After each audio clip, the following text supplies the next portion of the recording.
จากปู่ย่าตายายนายท่านนายสุดแสนอาลัยที่ท่านมาตายจากน้ำตาพ่อย้อยหันลูกห้อยฝ่าแสนเวทนาที่ท่านมาผัดภาคยามเมื่อเป็นคนดิ้นรนลำบากอดทุกข์อดยากเลี้ยงลูกคือใหญ่ผู้คุ้มได้สร้างรับทานเธอลูกหลานของตนตากแดดหอมฝนดิ้นรนเพื่อลูกพ่อแม่ของเฮาพระเจ้าทรงตนสร้างเฮาเป็นคนมีเลือดมีเนื้อ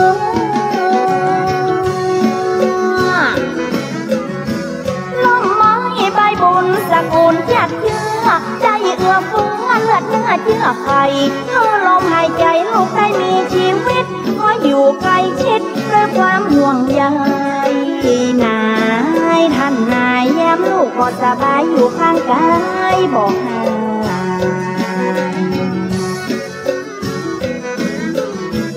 ลูกต้องการยังพ่อแม่เศร้ามาลูกมีปัญหาแม่อยู่เชียงคางบอกใส่ใจลูกใจอ้างว้างคอยชี้แนวทางเป็นตัวอย่างมือลูกยิ่งใจประเดี๋ยวมีสภาพฐานะสบายเงินทองมากมายท่านสมาตายละลูกพักเมียแปลงเตรียมขวัญตายละลูกหลานเธอได้เป็นคำ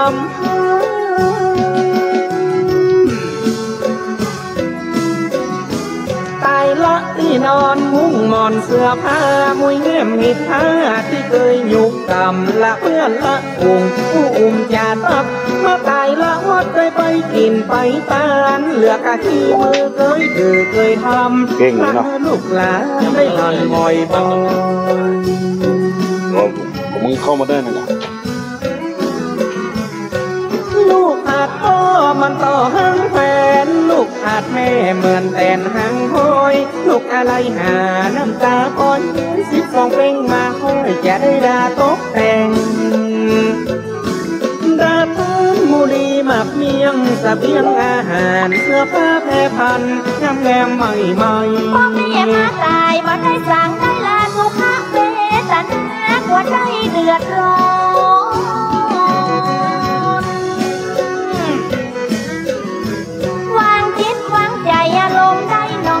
บัดหูกลางหูห้องบัดได้โป่งได้ปั่นอย่าเมื่อเป็นคนได้มืดมนสติลูกขออโหสิที่ผิดการกระทำกรรมแน่กรรมทำฆ่าทำฟันผิดพ่อเถียงแน่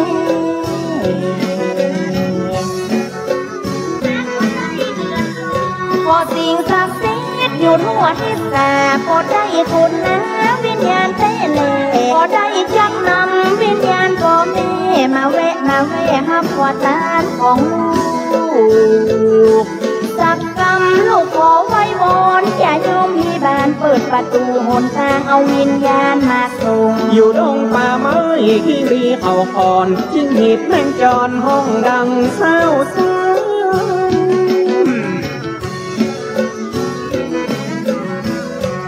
ได้ยินก่อนเสียงวอนลูกเต้าขอพ่อแม่เจ้าปิกคืนกลับหลังขอเจนวิญญาณของแม่และพ่อมารับมาพ่อของกินของเพื่อนอยู่ไกลอยู่ใกล้จุงได้ปิกมาหมื่นว่าแสนว่าพอฟ้าละแหลง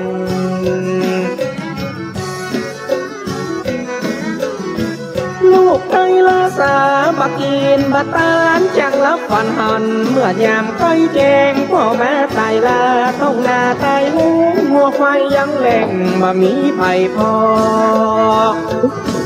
ไผ่ก้อยเมื่อคืนสงับลมปัดซอยง่มใจวอยคือเติงหาพ่อลูกเกี่ยวสับก็พาชนะค่อยโถกันละมังปิ่นเต่าหังโลกานา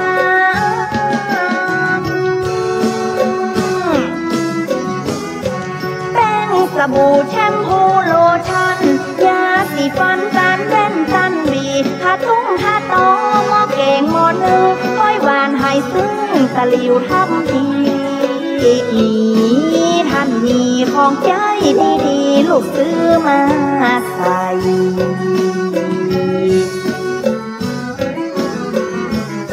ยัน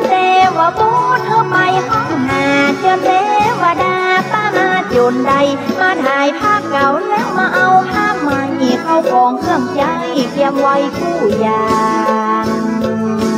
ปานอ่านลูกหลานคนได้ไผ่บักอินบาตานดวงวิญญาณท่านจะแจ้งจะได้ทุกขเวทนาอยู่ป่าจ้าเมืองผีของกินลำดีปะตกถึงกู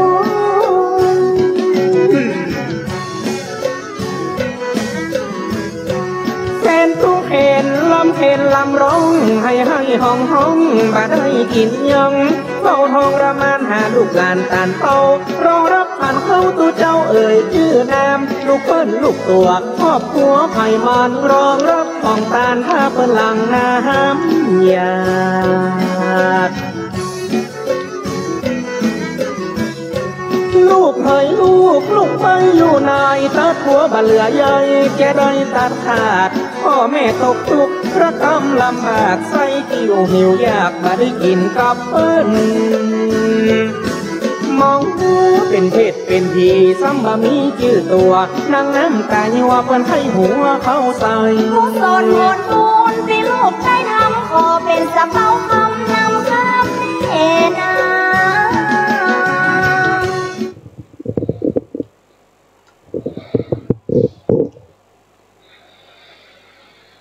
แสงทองส่องธรรมแสงงามในยามเช้าแสงอาทิตย์เจ้าเช้ายังสดใสแสงทองส่องห้องหัวใจแสงอะไรไม่เท่าเจ้าแสงธรรมธรรมะสู่ใจในวันนี้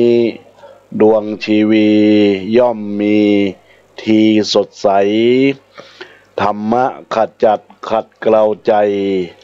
อยู่ที่ไหนใจก็สุขหมดทุกเอ่ยณโอกาสกาลบัดนี้อัตมภาพพระครูปรัตกิติพงศ์กิติโสพโนพระอาจารย์แก่นขอน้อมกราบไหว้สาปารมีธรรมสรีองค์คำพระสัมมาสัมพุทธเจ้าพระสัทธรรมเจ้าและพระสังฆเจ้าพระองค์สงฆ์สามเณรเจ้าจุตนจุองค์จุรูปเจริญพรเจริญธรรมเทพไทยเทวาพระแม่นางธรณีเจ้าตี้พร้อมสหธรรมิกทายกทายิกาศรัทธานาบุญตั้งหลายเต้าขุนมุนนายตั้งหลายใหญ่น้อยป้อน้อยป้อหนานเด็กขาอ่อนน้อยที่มีใจจื่นจ้อยนิยมในธรรมวันนี้อาตมาภาพจักได้เข้าสู่รายการธรรมะสู่ใจยามบ่ายโมงเพื่อสันติภาพใครจะพุทธวจนังคำสั่งสอนขององค์พระสัมมาสัมพุทธเจ้าวันนี้จะใครจะสารธรรมเจ้าเพื่อให้ได้คัดเกลาเป่งวะนามธรรมคำสอนขององค์พระสัมมาสัมพุทธะคือได้แจ่มแจ้งแสงธรรมเรื่องเก่าเรื่องใหม่บ่ได้คล่องคำขยายสารธรรมมดใสสว่างแจ้งมดใสสว่างแจ้งกราบนมัสการถวายความเคารพท่านหลวงพ่อท่านพระสครูสมุวิจุวัฒน์วรกิจโจท่านผู้อำนวยการขึ้นวิทยุเพื่อการศึกษาพระพุทธศาสนาและวัฒนธรรม FM 104.50 เมกะเฮิรตซ์วัดฝ่ายหินและอารักราบนมัสการท่านอาจารย์พระครูสถิตธุลาธรเจ้าวาดวัดสันขยอมวิหารอุโบสถไม้สักทองทรงล้านนาประสงค์เถรานุเถระครูบาอาจารย์ที่รับฟังคลื่นวิทยุในขณะนี้และก่อนรับฟังในส่วนของการไลฟ์เฟซบุ๊กในโอกาสนี้เจริญพรเจริญธรรมเจริญสุขกับบรรดาคณะสัทธาญาติโยมสาธุชนท่านทั้งหลายทุกท่านทุกคนในวาระโอกาสภาคบ่ายโมงนี้อาตมาภาพจักได้น้อมนำเอาหลักธรรมคำสอนขององค์พระสัมมาสัมพุทธเจ้า มาชี้แจงมาแถลงไขให้บรรดาญาติโยมซึ่งเป็นโครงการรักษาฮีดหอยประเพณีอนุรักษ์วัฒนธรรมของเจ้าล้านนาเป็นธรรมวัดพื้นเมืองวันนี้ทำที่ชื่อว่าหงสองหัวทำเหมือนเมืองว่าหงสองหัวเนื้อญาติโยมต่างหลายซึ่งวันนี้หมายมีทางเจ้าภาพหมายมีคุณบัญชาคุณบุษมาลีคุณสิงหาสุภาวงศ์ซึ่งวันนี้เป็นวันคล้ายวันเกิดของคุณโยมวันพรุ่งนี้คือวันที่17 กันยายนคุณโยมบุษมาลีหรือว่า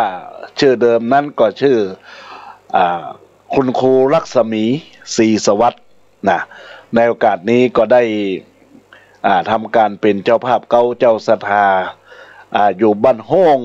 หลับปูนพระญาติโยมต่างหลายได้มาเป็นเจ้าภาพร่วมกับครอบครัวของท่านเพื่อจักน้อมนำบุญนี้เป็นอุทิศบุญกุศลฝากไปถึงพ่อเกิดแม่เกิดเจ้ากรรมนายเวรเทพบุตรเทวดาเจ้าที่เจ้าตางฟังทำแล้วก็จะเป็นบุญกุศลกับตนตัวเนื่องในการกาละของคุณโยมบุษมาลีหรือคุณโยมลักษมีศรีสวัสดิ์ผู้ได้เป็นเจ้าของวันเกิดวันนี้ในโอกาสที่ได้เทศนาธรรมก็จะได้อำนวยอวยพรก่อนในวันพรุ่งนี้แฮปปี้เบิร์ธเดย์เนาะ ตอนนี้ก็อนุโมทนาขอบคุณกับคุณโยมตัวเองแล้วก็ญาติโยมตั้งหลายเมฆหมอกมืดมัวฟ้าสลัวแล้วฝนก็พัดแผ่วตกมาฟ้าก็เป่งลึกซาบซึ้งใจหนาน้ำย้อยใจคาเย็นมาบ่น้อยแต่ใจมืดหลายมืดบ่เป่งป้อยดังแสงเดือนม้อย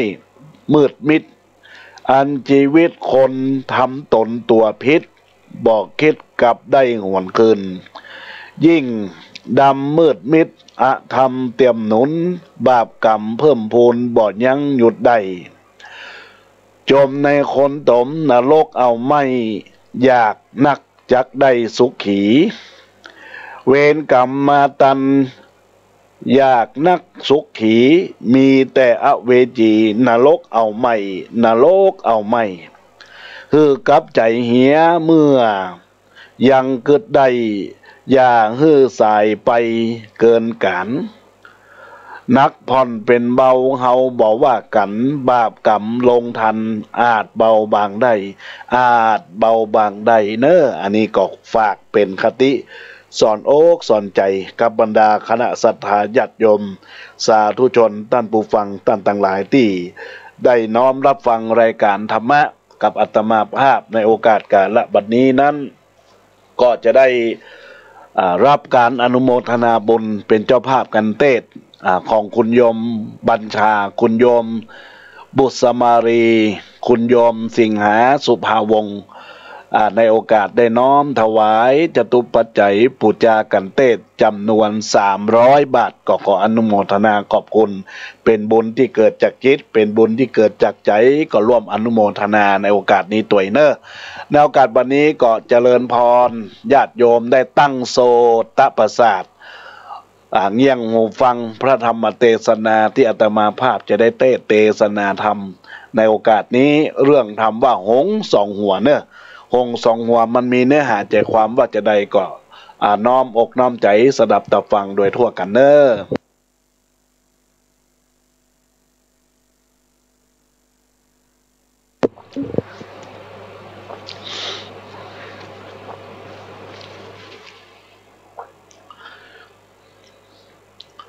นะโม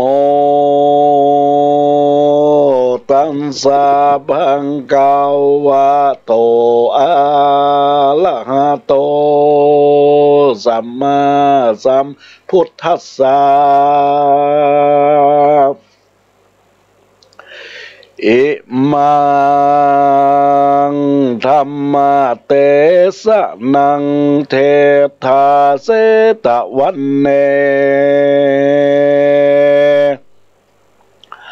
เวหาลันโตอาลัมภากะเท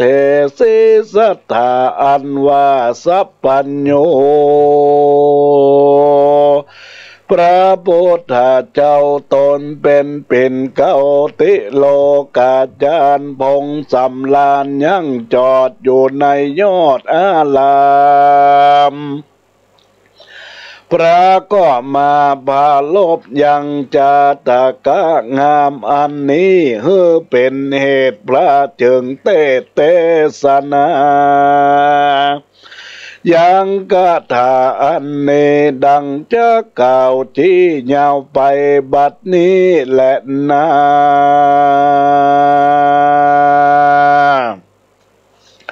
กีฬาดังหูมานิใสในป่าไม้ดงนายังมีหงสาประหลาดตัวเดียวอาจดูดีเต้าว่าหัวมันมีเป็นสองเขาปองดองจื่นโซใจลิงโลปิญาอันได้มาร่วมเกิดเอากำเนิดเดียวกันแม่นจักพันสอดลาตามในป่าดงดำก่อไข่กำเก่าทอยด้วยกำอ่อนอ้อยวอนใหญ่จากกันไปจ้องผู้แม่นจ้องกองเดสามัคเกกันบ่ขาดบ่ประมาทวันยามต่างมีใจงามเหลือแล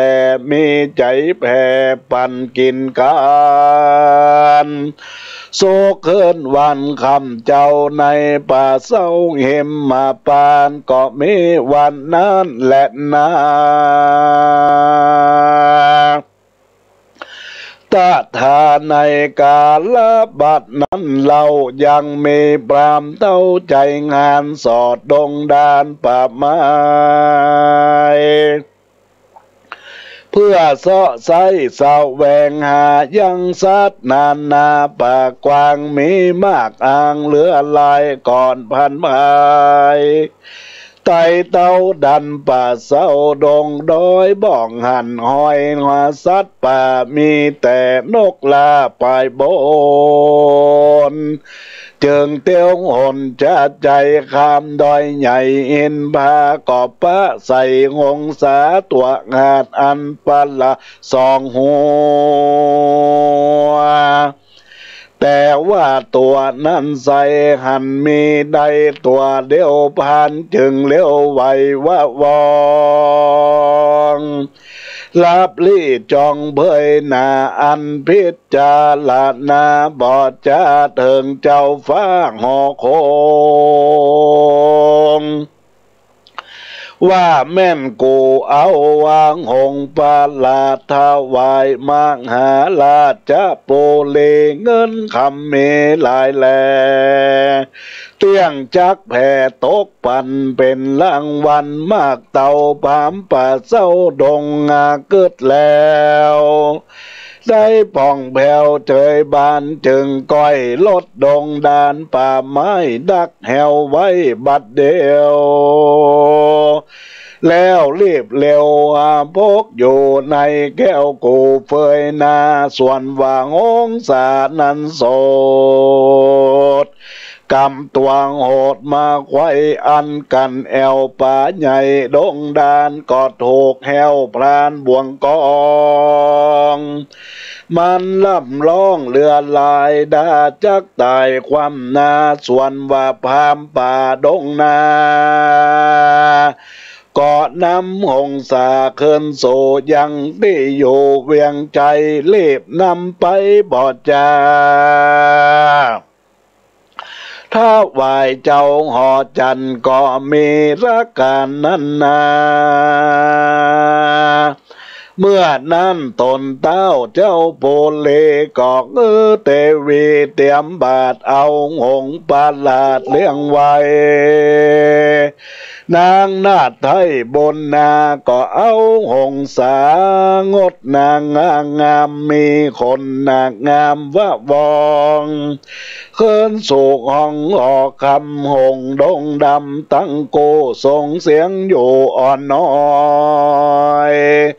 เป็นที่ไฟห้อยเปิมปานางเป็ดจะลาดนาคำเจ้าว่าหงนี่เราประหลาด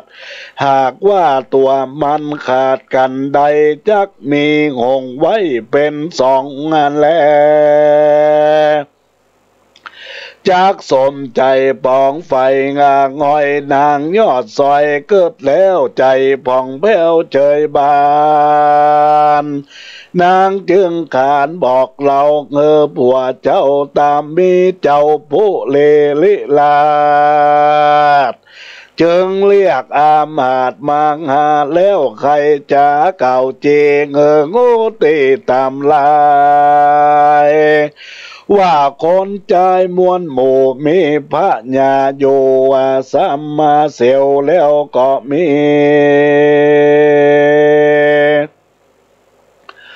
แล้วก็มีอันแยกแยะออกไปในดีลีเป็นสองตัวดูอาจบอก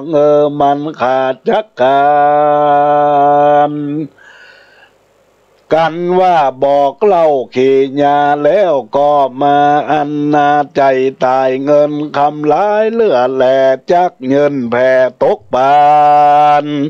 เป็นรางวัลบ่จะอามาตย์ก็เตรียมใจแล้วก็จะใครข่าวจีโอกาสว่าข้าแด่มหาราชเป็นเจ้าอันว่ากรรมบอกเราเขีย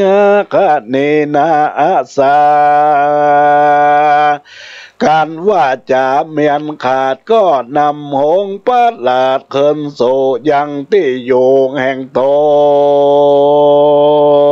นตะโตปันทายะดำดับนั่นไปหน้านานเนินจ้า7 วันมาใจตันมากเต่าย้อนรับกรรมเจ้าห่อคงว่าจักเอาหง2 หัวเป็น2 ตัวนั้นใส่เกิดบอดใดใจตันหากจักฟันผาดแยกอันหงแตกตายไปเต้าห่อใจยดโยดเตียงเอาโตดเถิงตายอามาตย์เกิดลายคำเจ้ายินโศกเศร้ามองผ่านบอกอ่างหานเข้าน้ำยามนอนซ้ำคืนนารอดดาจักมวยมอดลานนาเกิดไปมาลอดนาไกวถึงกำมาแต่ไทยเดิมอ่อน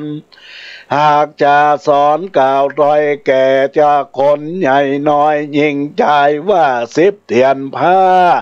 ลายนั้นเรายังบอดเต้าคมควานแต่กำขานคนนั่นก็คมมากกว่าอันหลายปูนแม่นเป็นขนอยู่ฟ้ายังได้ทำจ้าเคียงกาย้อนกำจ้าเป็นเหตุใดถึงเขตวำวายคนยิงใจโลกใจจักใดมนนาไม่เคียงกาเคียงเคลือสัตสะเดจืนจอยกอดย้อนว่ากำดอยจากใครหลายวันไปล่วงแล้วอามาตย์แก้วคนหารก็แซงขานกล่าวโอเงื้อหงรู้เป็นเตว่าหงตัวหนึ่งมีจัดลาดกล่าวถอยวาดขีดญายามตัวหนึ่งลับตานอนจอดไขกูมันมามวยมอดเป็นเพอ้างหันเด ลายลากจากเข้าปากตัวโกบอกมีไผ่โจจิ้มไก่เงอมันบอดไม่ถึงแก่กินก็สาบลายลำมอกอำมาดซอกกอกใจดำแสงไข่กำโอกาสพูดเถอเฮืองหงประหลาดลู่ที่ฟังเป็นตี้สังกาตี้นั่นหงสาตัวที่โหจึงเก่าโอโกมันไปว่าเป็นสันใดนั่นเราโสดจึงใส่โตดปันหมายว่าใครเฮือขาตายความนากินออกข้าก็ว่าเม่นสังเขียงเข็นดังเอซับป่าเล่ไปมาข้านี้นาเขียงเคกำบอบมีแป้งใส่กำหมอดใหญ่แป้งเอาสั่งควักเมาปันบาไข่เฮือข้าตัวข้าเป็นเพลงหงดงเลตังโกเคยได้อยู่ร่วมกันได้ปันย่อยืนด้วยใจจื่นเจยบานยินกำคานสนสอบอกเกิดต่อไปยาวบ่เสิร์ฟสาวหาเก้าฟังกำสวยเป่าอัมมาดก็เป็นอากาศกันไปต่างก็ไข่กำมาหยาปากก็กาบตินตื่นนากันนาเสียงเนื่องนั้นมีกองดังรอดนางงแดนไก่หงดงไปนั่นใส่ก็แยกกันได้ตัวเป็นสองเกยร่วมปองรักกอดเกยนอนกอดแอมข้างแล้วก็ห่างล้างไก่กาเลยได้บาโศกาต่ำกอยเกิดข้าคอยแลนาปะลายประการที่นั้นนาอามาตหานใจอย่าบอกกัวบาปติดตัวงงสองหัวบาปใบแย่งกันออกได้ดังใจก่อนนำไปพอจาถวายเจ้าปุเลก็มิแลเมื่อนั้นนาเจ้าว่าพระญาไลกาหงแล้วดังพระทรงไว้แล้วก็ถามอามาตย์แก้วเตรียมใจว่าเจ้าเนื้อสันใดนั่นใสจึงแยกกันได้ดีงามเอาว่าควานจำมาเอาออกหรือว่าหอกลงแรงหรือว่าเอาไฟแดงเข้าสวาดหรือว่าพิษพาดกลางตัวหงสองหัวนั้นใสจึงแยกได้ดีหรือเจ้ามีมนเวท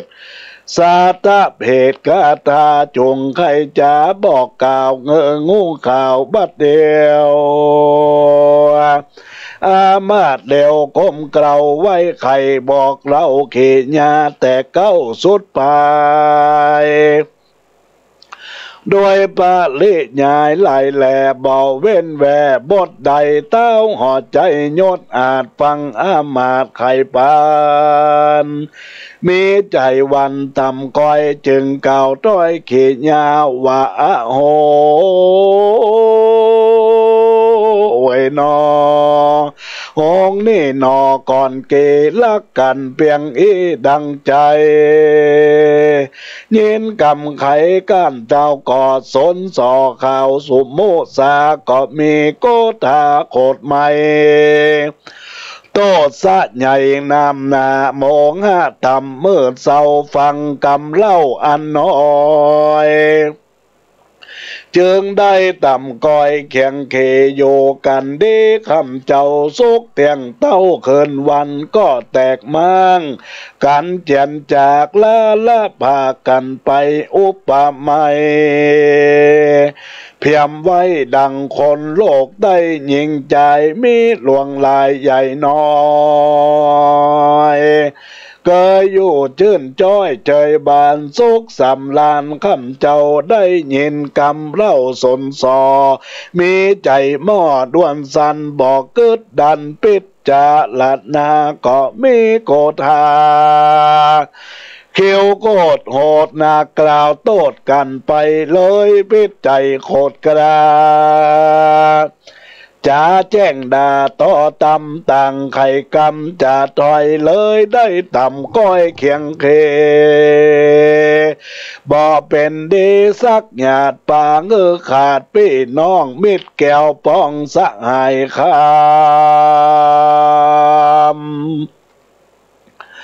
แล้วก็ย้อนว่าฟังกรรมจ่าถอยอันจ่าถอยอันได้จ่าถอยก่อส้นสอถอยนาเคยอยู่เกงหาร่วมคังก็ห่างร่างนี่ไกลเคยไปไหนร่วมสอนตั้งเมื่อก่อนเด็กขาลักกันมาจ้องดังพี่น้องพงพานเคยรักกันดันโสดยังกิ้วโกรธโกธาย้อนว่ากรรมว่าเป็นเหตุใดถึงเขตวำวายโบราณหมายแต่ก่อนเจนปุมอนจะใครว่าลมใดในโลกลาจักแรงกว่าลมปากหันจักยากเหลือใจหวานอันใดโลกไตจักเพียบได้กำจาตัดสมาเหตุนั้นใส่คนโลกได้ยิ่งใจมีหลวงหลายมวลหมู่แม่นใครอยู่สวัสดิ์สัตดีสติมีอย่าขาดปัญญาอาตามหลังอย่าฟังฟ้าวเอากำกล่าวอันเป็นข่าวหัวหางกำว่าเล่ากลางเหนือใดเมื่อแม่นว่าฟังได้เป็นแก่นอย่าได้เล่นตัวข่าวจึงฟังเอาไว้งูปิดจาละนาดูจีแทงก้อยฟังแทมปลายหลังกำได้ดีฟังเอาไว้กำบอดดีก็ใกล้หนีไก่แม่นมีไผเก่าตอยกำอ่อนอ้อยว่าจาแล้วก็กำอ่อนอ้อยจาวานยาได้บานลิงโลเชื่อกำอู้เขาจาพ่องนาหวังใดพ่องกอกไก่อาเสียอย่าได้เหใจง่ายพ่องจุไล่มายาพ่องเกาะโมสาหลอกลวง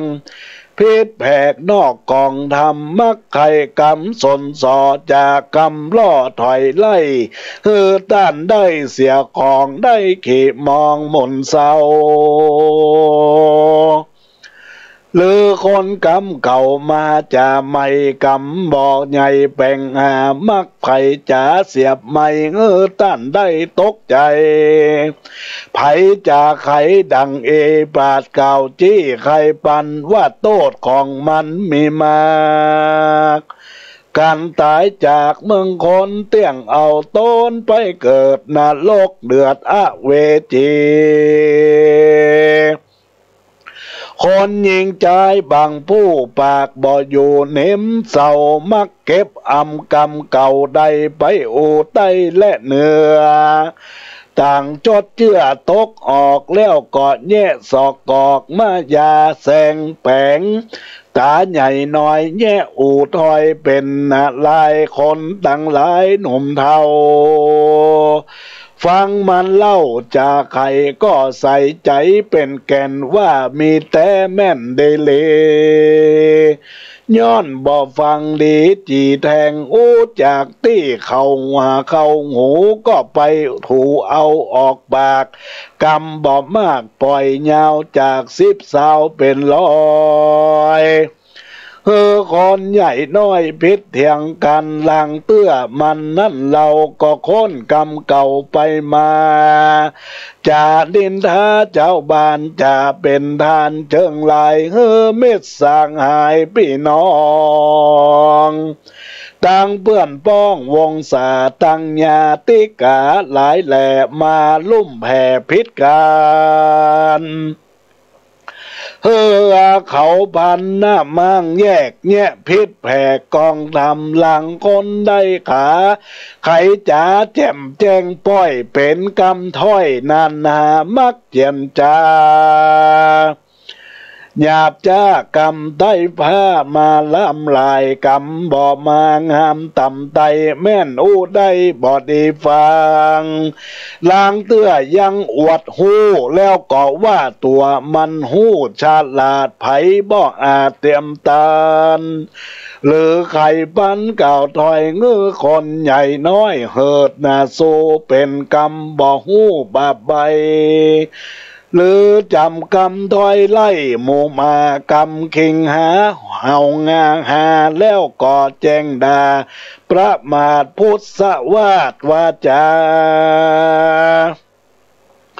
เจ็บแขนแม่นมีเงินแสนหมื่นโตไผ่บอกฮือแลหาแม่นอนาถายากไทยก่อไผ่ก็บอกใกล้แปลงปันแล้วก็ดับขันภาคนาต่างเมืองฟ้าไก่โยดเพราะมีโตดเหลือหลายต่างงาวบายล้อนไม่เว้นบ่ใดดิเล500 ปีบ่เศษกันเสียงเขตสุดกรรมวิบากนำมาเกิดเอากำเนิดเป็นศาสตร์ตานมักไปอาฆาหรือหลับซาแต่งงาฟันกำจักงาพันไปโซได้อยู่เป็นคนเกาะมีตนพังหายกามตอบสายพมาได้อานาถาข้ามเจ้าปากเหม็นเน่ากลางปองมีน้ำหนองไหลหลังย่อยย้อยตุกต่ำก้อยนำหนาแม่นกินยาบอกขาดยังบ่อาจชักหายย้อนกำหลายจาดก่อนมาไล่ต้อนต่อตามโตดมีนำจัดนี่ย้อนว่ากล่าวที่ใครจาว่ากล่าวมุสาหลวงลอได้สนสอเตียนควันหรือไข่ปั่นเก่าโอเงอเผาผู้ยิงใจคนยิงใจหนุ่มเท่าก็ได้มนเศร้าแข่งเกนั่นแหละนาตัสสะมาสาทะโวเหตุนั้นใส่คนได้ใจเย็นจงข้าเน่งเว้นขาต่างไม่มาดำมามัวดำวจีกรรมกล่าวถอยก็ได้เป็นตานี้นาเหตุจักเข้าสู่เขตป่าวายหรือสุขสบายข้ามเจ้าพระเป็นเจ้ายศโยเตสนาขอมูลละศรัทธาท่านเจ้างานแล้วก็มีกาละอันใดว่าคนยิงใจมวลหมู่อันข้างอยู่โลกาจักเขียงกาตำมาก้อยตุกจ่องห้อยปามานย้อนกำขานนันเราหากเป็นเก้าป่าไปกัดนะจากไขสนสอไผบ่พอยำแยงกันจะแข็งหยาบจาไผบ่พอนาลานีกันจะบ่ดีจุลายเขาก็ไปนี่ไกลกรรมจากไข่นี่โสดมีคุณและโทษเสมอกันคุณนันต์หลายหลากโทษมีมากเหลือหลายโบราณหมายแต่ก่อนเจนปุมอนปีติตาว่างเฮาจักจาก่าวโอเงอเผาผู้คนฮักยากยิงนักจักหวังโอเงอเปิ้นจังนั่นใส่กรรมเดียวก็ได้แต่ดีหลีแม่นไข่สดสัตว์ดีจื่นจอยคนใหญ่น้อยลักขอดบ่อละตอดเราลาจุงเวนนากำจ้าก้าหยาบบ่สุภาพตามธรรมบอกไข่กำต่อเต้ากำหยาบจ้าฟันแต่งอู้จากแข็งดาดยอกำแจ้งงาป้อแต่งใจ เก็บคำมาใครหัวบานนาจะเล่าต้านไปมาบอกใครจ๋ากำมาส่องอาเสียดไม่กำต้อยไล่หานีกำบอดเอบอกกล่าวอันกำสนกำส่อข่าวเป่งหากำหมู่หมาแจ้งด่ากำหงห้าหยาบจ้าจักเป็นบาปก้าต่อโจรกำบ่เป็นมงคลสักอย่ากวนเว้นจากขาดนี่ไก่กวนจากขายได้กล่าวโอ้ด้วยกำอ่อนอ้อยปิยาบอบโมสาลายลายกำแจ้งไปนินตาใครว่าจะทวนทีเฮอแมนตี้กองทำมีสินจามบ่ขาดบ่ประมาทยอดตานจักเจยบานคำเจ้าคนหนุ่มเท่าหุมหาย่อมปิยานาลักคอนบ่อละต่อตัวตนและนาเหือแม่นตี้กองทำมีสินนาจำบ่อน้อยและบ่ขาดนาจองอ้อยละบ่ประมาทยอดตานจักเฉยบานข้ามเจ้าอยู่สดสาดดีเจ้าจุตนจุององด้วยกำอ่อนอ้อยปิยาบอบโมสาลายให้กำแจ้งป้ายเน้นตาใครจะตวนที่บื้อแม่นกองทำเฮอเมเส้นจำบอกกาดบ่ประมาทยอตานจักเฉยบานคำเจ้าขนหนุ่มเท่าห่มหาย่อมปิยาละครบ่ระต่อตัวเงาเงือมองเงาโศกตามไม่แม่นว่าเราได้เป็นดียาสามีไล่แหล่เขาของแผ่ทมทองบ่อพองหน้าใกล้ว่าสักใหญ่ตัวกลวง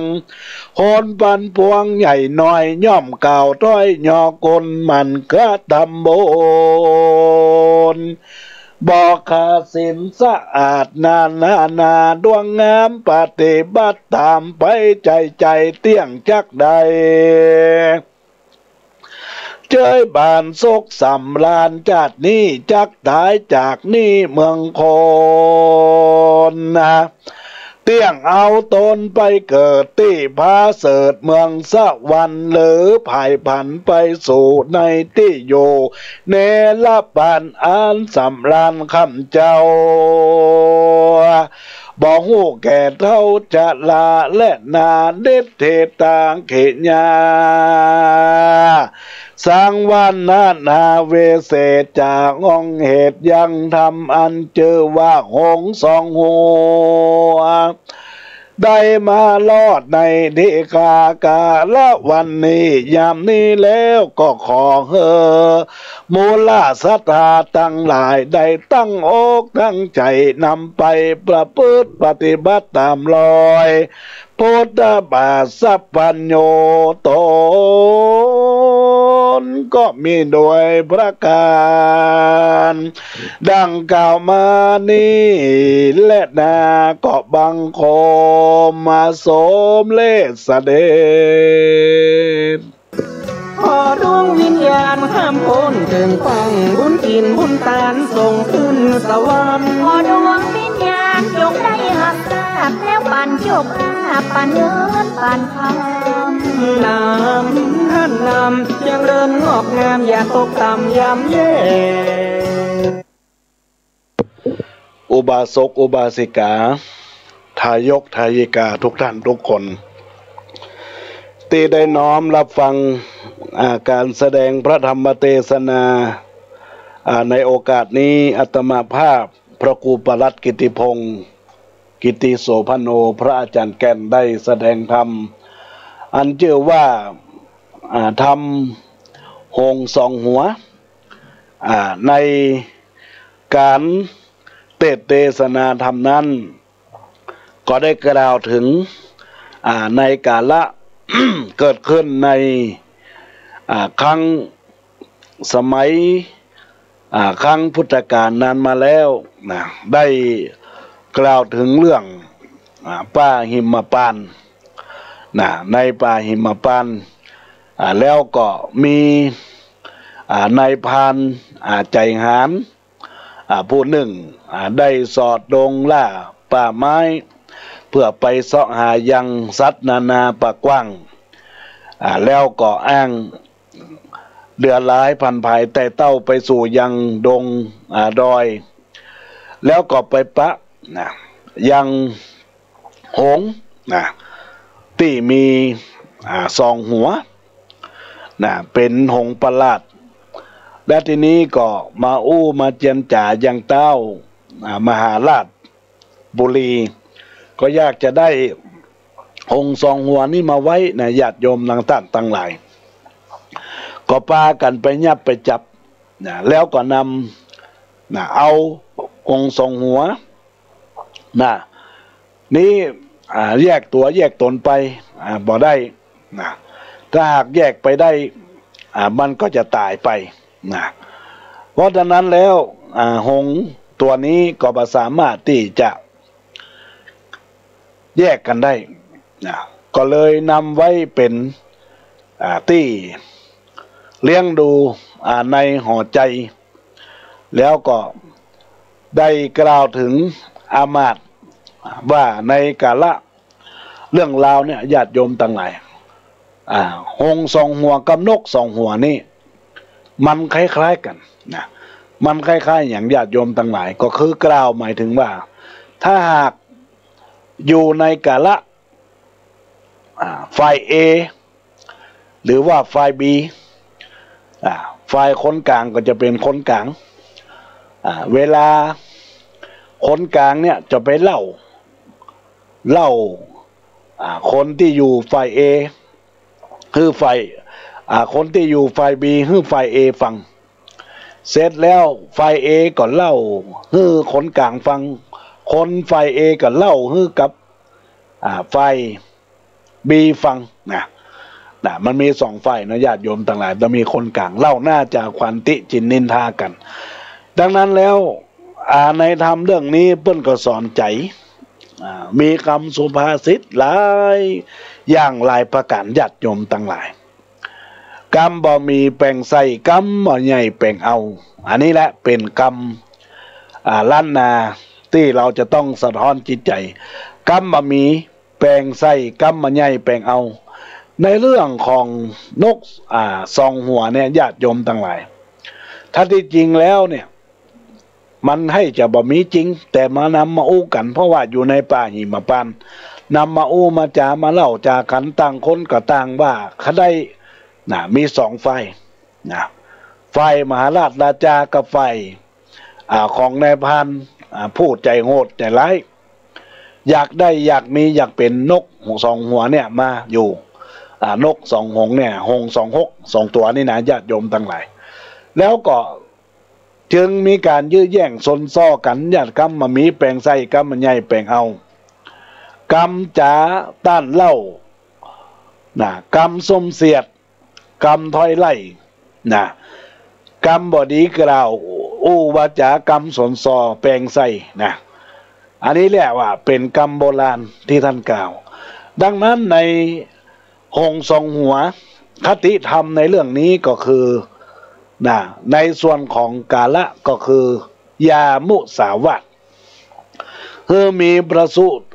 เพื่อมีพรุษวาจาที่ดีงาม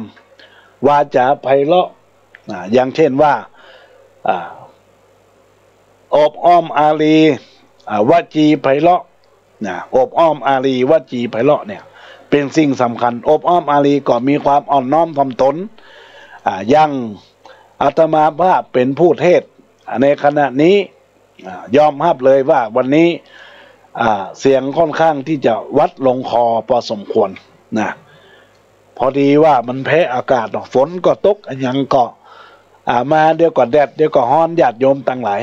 เสียงวันนี้บอกให้ดีเนอะต้องขอโทษตัวเองเวลาเต้นไปเต้นไปเสียงมันบอกให้ออกขนาดว่าวันนี้อาตมาภาพ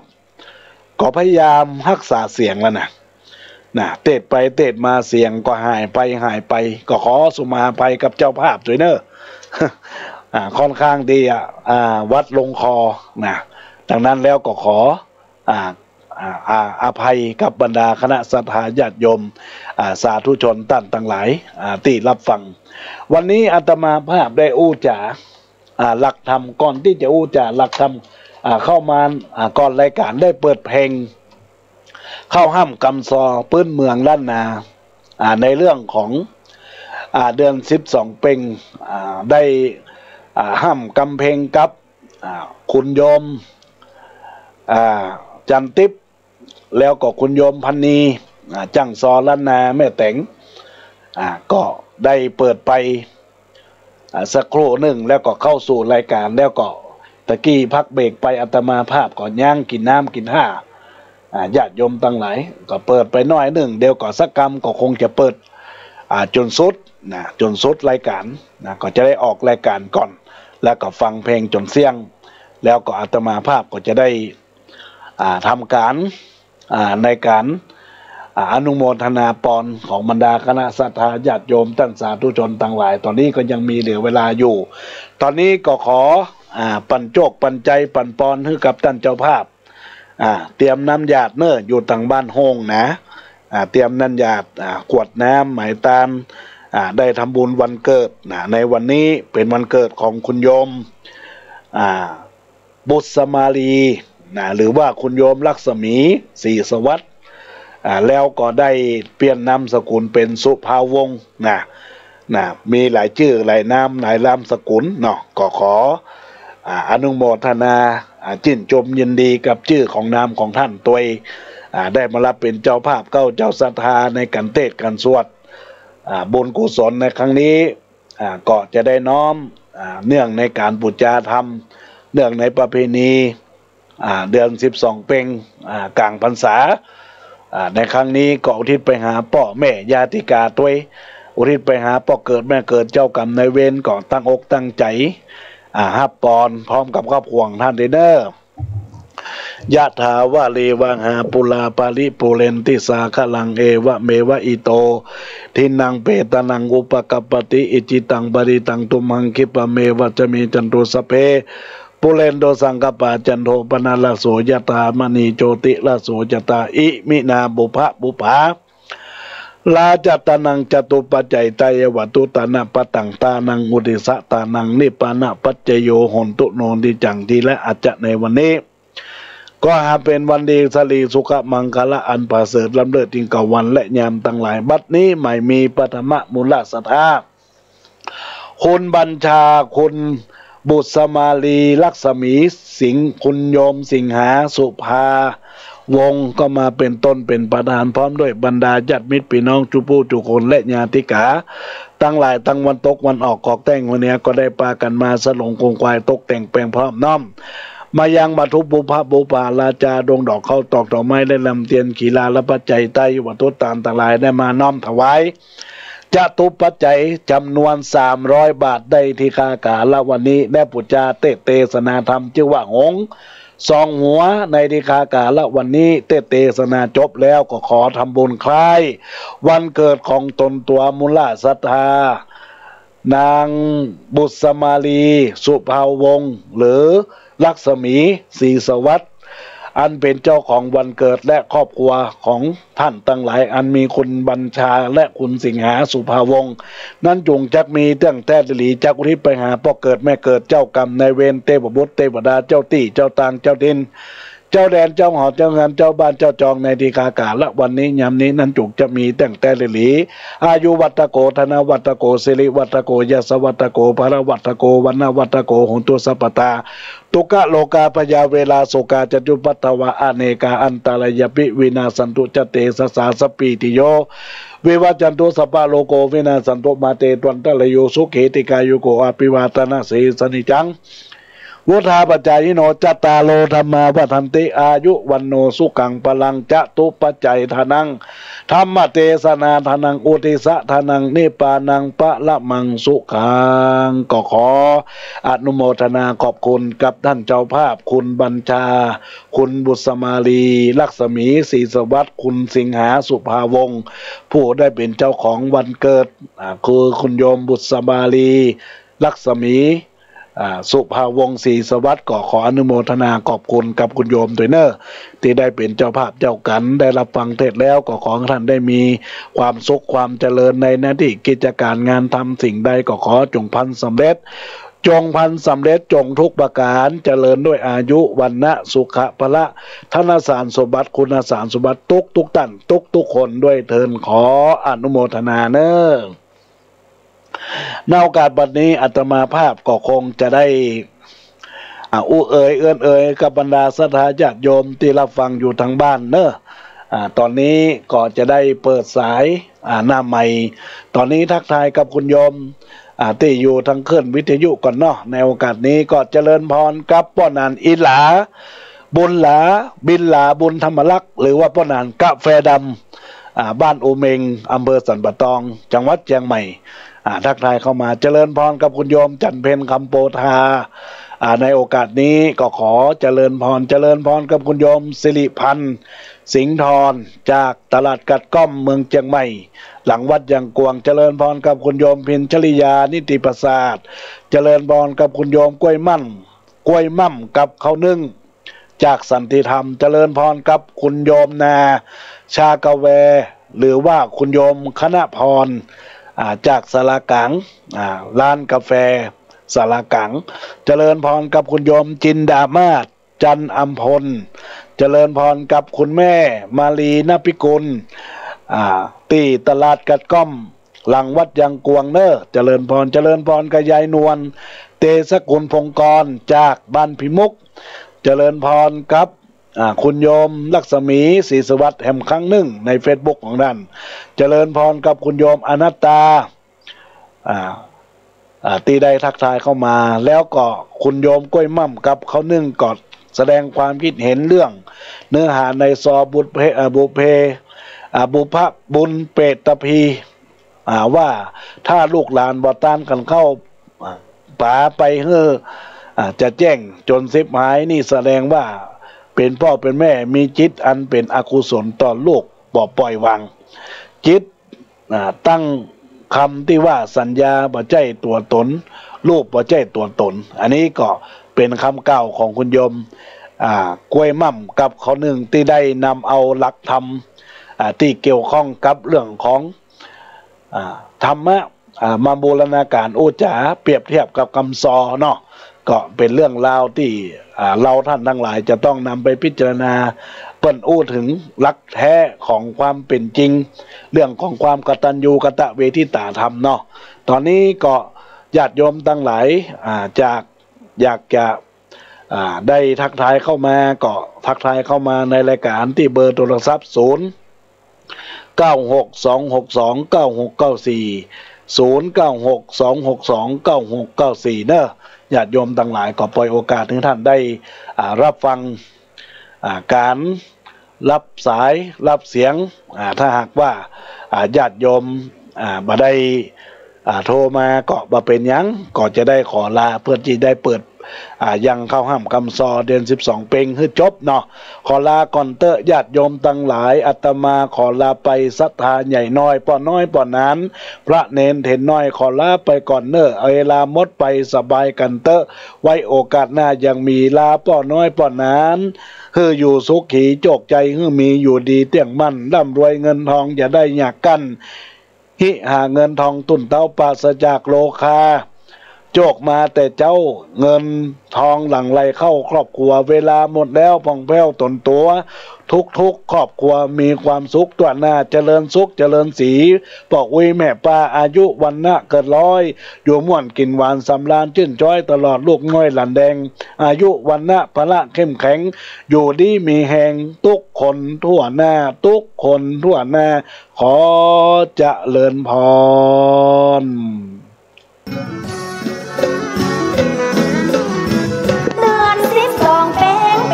ปล่อยพี่สืบประเพณีมีมาเก่าแก่ขอลูกทุกคนอย่าลืมพ่อกับแม่พระคุณทรงแท้ยังตึงมาเต้า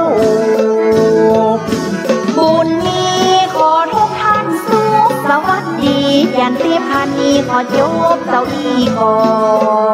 นว่า